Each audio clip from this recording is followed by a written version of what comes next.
College tuition or more AR parts? Let's get into it. So, ladies and gentlemen, people who wear masks and sunglasses to hide their identity from the government, people who follow in Adam Results' footsteps and decide to become anonymous and just want to make good content without getting harassed by online people, thanks for coming. Alrighty. So, I often get asked a lot, hey Terry, what's your go-to AR? What's the gun that you always like reach for in the bump of the night? What's that go-to, like, if the shit hit the fan rifle? Like, you know, they go through all this, and I really want to break it down to you guys because I need you guys to understand the specifics of the situation that you're going to put yourself in. So for where I live, where I'm at, it's a whole different ballpark from where you live. Whether you live in the city, the country, the mountains, the outback, I don't know. I don't know where you live, so I can't help you design your AR for what you're going to do.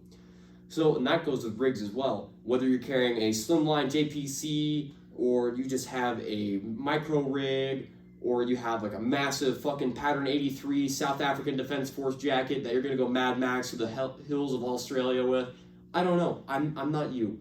But I wanna help you guys out and find kind of this basis of where the AR comes from and derive it to where a civilian mindset and shooting and protection of having fun, but protecting my family comes into play. So, we're gonna come over here and we're gonna start off with the Car 15.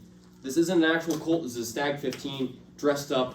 It's a bit of a tranny because it's got, of course, pick rail under the carry handle. Don't kill me yet. Hold on. I was really inspired by Adam Results and 9 Holes Reviews.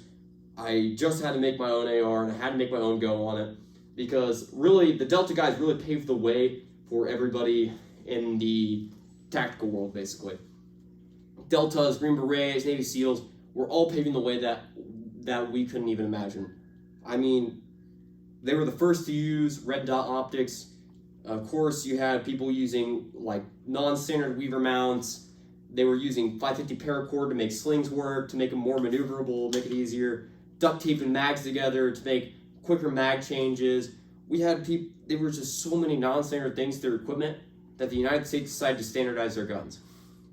So this would be the first gun I always go to for anybody getting into ARs, is buy a cheap basic bitch AR. This AR cost me $650 out the gate. Carry handle, and that's it. Carry handle and a mag, that's all I got. So I added a mag pull sling. I got some 550 paracord, tied it off on each side to make it a little easier for me to sling. Of course, when you grab it, it comes over top, easy, it rests like there. We're all good. Easy shit. Aluminum mags, they don't cost very much. Or there's even, if you are very budgetary, there's MFT, ProMag, Magpul. These are all reputable companies that make some good stuff. While ProMag gets shit on a lot, they do make some good quality magazines out there, especially for people who can't really afford much, or there's some magazine they're looking for that they can't get. Don't shit on them until you try them, I guess. But don't rely your life on certain things. Okay, anyway, getting past that. So it's just a mock-up build. It's supposed to make it look, it was supposed to just be kind of like a cosplay rifle, you know, act like it was a Delta, even though I'm not Delta. I'm not one of those guys on the ground. I've never been in law enforcement or anything. I just like seeing like the experience that they had. We have a standard 5.5 pound trigger in this, just a GI trigger. Standard GI trigger. M4 profile barrel, so it's a 1/7 twist. It's got the grenade launcher ring, so you can, if you have a grenade M203, you can slap it on there. Delta ring assembly, so we have our heat guards and regular hand guards on here. A2 flash hider with a Vortex Strike Fire 2 on here, because it looks like an aim point, with a Leupold 30mm ring mount here. And then, because I felt like Generation Kill at the time, I put a multicam, what are they called?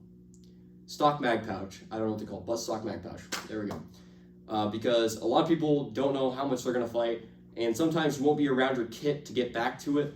So it's always good to have a mag on your gun and then a mag in the gun to fight back to your kit. Now anyway, you can look through this mount, so you can actually look down your sight and still shoot. My glasses are really foggy, so I can't really do that, but hey, you can try later. Anyway, this thing is fully adjustable, quick release, you know, sort of stuff like that. It doesn't have the QDs on it, but you can slip out of your sling really easily if you have to. I'm not going to do that. I'm very fat and out of weight anyway. Very fat, overweight. I'm sorry, kill me later. Anyway. So this runs really well on heavy ammunition because of the 1/7 twist barrel rate. So 62 grain to 55 grain all the way up to 77 grain will probably be your best bet. I don't know why you're lobbing houses at people, but yeah, do that. So we get to the late 90s to the early 2000s. We really start getting into something new. We get into quad rails and all this shit. We get into muzzle devices, upgraded bolt carriers, whole bunches of just random equipment put on our gun, non-standard stuff that we would see, what would be considered non-standard at the time back in the early 80s, late 70s, you know. So now we're here. So we have a red dot on this, basic bitch red dot. It's a SIG Romeo MSR. These are very cheap, $130 to $140 red dots with a magnifier that's about $200. And the magnifier, all it's supposed to do is just give you a 3-power combat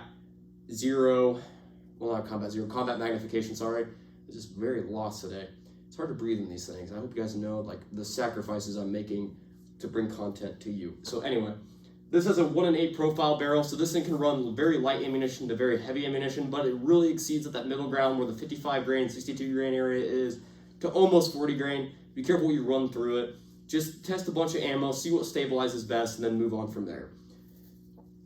So both of these guns I bought because I was going back and forth to college. I wanted a beater AR, something I wasn't going to be afraid to get beat up in my truck. You know, not worry about like, you know, leaving at a friend's house if it got stolen or destroyed or somebody decided to throw it down in a river. It wouldn't be a problem if I lost it, you know. It's not going to be a big deal. They were cheap to have. That being said, I did put some upgrades on this one. I have a Mission First tactical brake on here. I literally had to go to a hardware store and buy washers of spacers because I'm not smart. I didn't figure out I needed to buy spacers because I'm stupid. This still has a bayonet lug, just like the other rifle. We have a bayonet lug, fixed front sight, so we can't really get rid of it unless we disassemble, unless we punch out pins. Then we have to redo the whole thing, get a whole different profile of gas block and whatever. Doesn't matter. We're not going to do that because we're big chimps here. I've done it before. I do not recommend it unless you have somebody who is a qualified armorer or you're very savvy yourself or you know a couple YouTube videos that could really help you out. But by all means, I'm not going to stop you. Just understand what you're getting into. Okay, so this one came with a plastic quad rail. I put a aluminum quad rail on it from MFT as well, just because I want to. I'm running a mag pull grip, and the reason I run mag pull grips is because I can store sight tools and like wipes and shit in there. Clean off my optics, you know, take them on and off if I have to. Adjust my optics. My magnifier has a QD on it on purpose. The reason I did that was because in case my red dot goes down or something, I can rip my magnifier off, flip up the backup sight, and keep shooting. I do have an extended release here on the AR, just because, you know, a palm is nice to bring back. Very easy to use. There's two types of grip here. You can do the old classic regular bring up to your face here, kind of like, you know, wrap it like that. Or you have your foregrip here for your vertical needs. Flashlight, easily accessible. It's the same one I use on all of them. They're job smart. They're from Tractor Supply. They have a good warranty. They work.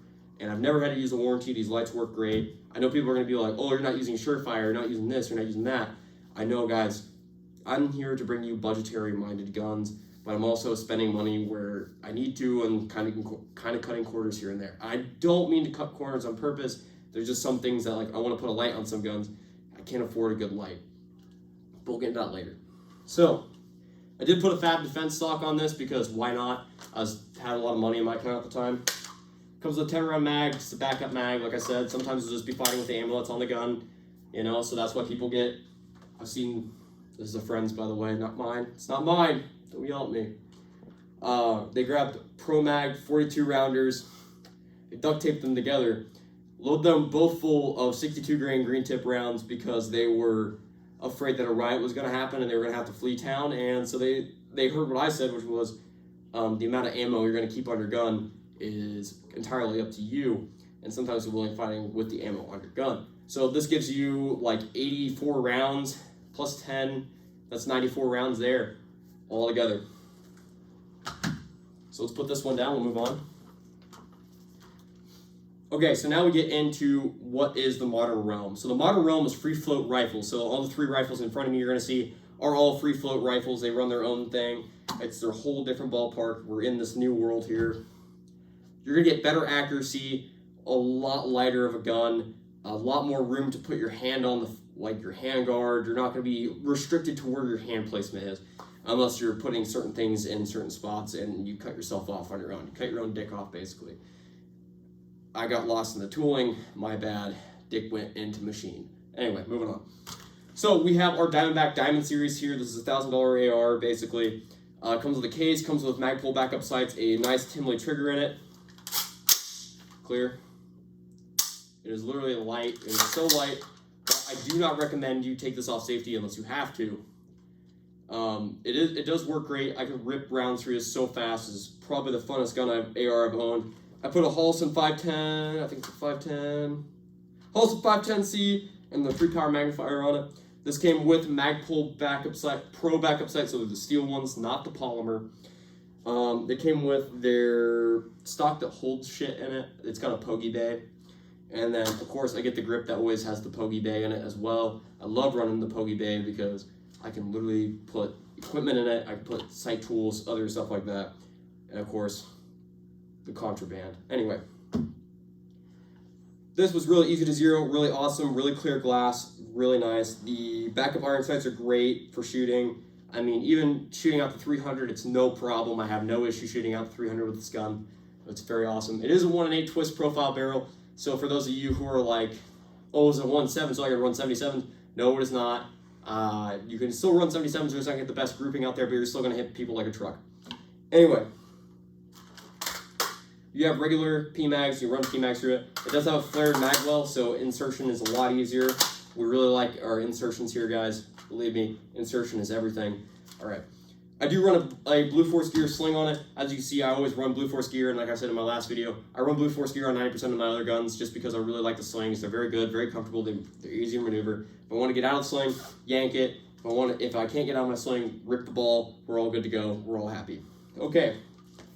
Now that being said, this rifle does come out at a hefty price tag. However, it is, if you want a good carbine, this is what it's going to take. That, or you build it yourself and you do what we'll get into the level, or at the end of the video here, not the level. At the end of the video here, we're going to get into what I consider the peak of rifles are. There's different calibers you can get into. This is my home defense carbine. This sits next to my bed. It's very light, slim line, very easy to get a hold of. Just a tack light on it.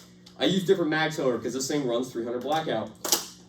Please, if you do end up getting a 300 blackout AR, separate your mags and ammo so you don't mix it up, and make sure when you're on the range, you're watching your friends load the mags and make sure they're putting the right ammo in the right magazine for this gun and, of course, your other rifle. That way you don't have a absolute AR just explode in your face and you die, because that's hell. All right, anyway. I put a Sight Mark Wolverine. I know it's geared towards AKs, but I thought since this would be a 30 caliber rifle, this would be fine. And it is. It holds zero pretty well. It is very good. This is a 1-in-10 twist barrel because that's how you stabilize a 30 caliber round is a 1-in-10 twist barrel. Very easy. I have the Magpul backup sights, just the plastic ones, the polymer ones like everybody else uses. Pretty easy. Anyway, moving on from there. Of course, Magpul furniture, and of course a way to store my sight tools. This is something I recommend for some people who are very budgetary minded. This is a Radical Firearms RF-15 and 7.62x3.9. It's a heavy barreled 30 caliber rifle. It runs its own proprietary mags. They take 7.62x3.9, like I said earlier. Wow, I'm just backpedaling like crazy, but we're gonna bear with each other here. So it runs 7.62x3.9, as we can see here, steel case ammunition. It runs steel case fine. It groups with brass case exceptionally. Very exceptionally, actually. I put a Crossfire 1-4 on there just because the eye box is really kick-ass, really nice. I put what is it? It's a Griffin Armaments switch hitter sling. God damn, I am so sorry, guys. I'm really trying my best here. I gotta get through this video really fast because I'm going to college soon. I got videos to edit, so I really want to get this down.